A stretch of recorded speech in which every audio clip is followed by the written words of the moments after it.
आता मेट्रो शहरातल्या महत्त्वाच्या बातम्या मेट्रो सुपरफास्ट। रेल्वे रुळांची दुरुस्ती आणि देखभालीच्या कामांसाठी मुंबई उपनगरीय रेल्वेच्या तिन्ही मार्गांवर मेगा ब्लॉक घेण्यात आला। मध्य पश्चिम आणि हार्बर मार्गावर मेगा ब्लॉकमुळे परिणाम झाला। नाशिक जिल्ह्यातल्या दरियाई माता वनक्षेत्रामध्ये अज्ञात समाजकंटकाने लावलेल्या वणव्यामध्ये शेकडो हेक्टर जंगल जळून खाक झाले। या आगीमध्ये हजारो झाडं, वन्यजीव आणि शेकडो मोरांचा मृत्यू झाल्याचा अंदाज आहे। महाराष्ट्र परिवहन विभागाने एचएसआरपी नंबर प्लेट बसवण्यासाठी 30 जूनपर्यंत मुदतवाढ दिली। 1 जुलैपासून एचएसआरपी नसलेल्या वाहनांवर दंडात्मक कारवाई केली जाणार असल्याची माहिती परिवहन मंत्री प्रताप सरनाईक यांनी दिली। राज्यातल्या ऐतिहासिक बारवांचं जतन आणि संवर्धन करण्याला पुरातत्व विभागाने प्राधान्य द्यावं।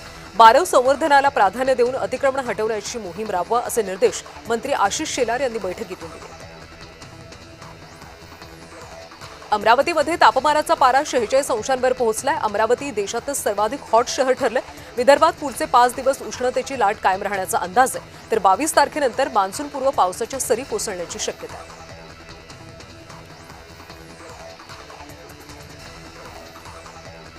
पुणे महानगरपालिकेच्या तब्बल 118 शाळांमध्ये मुख्याध्यापकांची पदं रिक्त आहेत। टीईटीच्या अटीमुळे भरती प्रक्रिया रखडली आहे। शाळांमध्ये मुख्याध्यापक नसल्याने शैक्षणिक तसंच प्रशासकीय कामकाज प्रभावित होतं।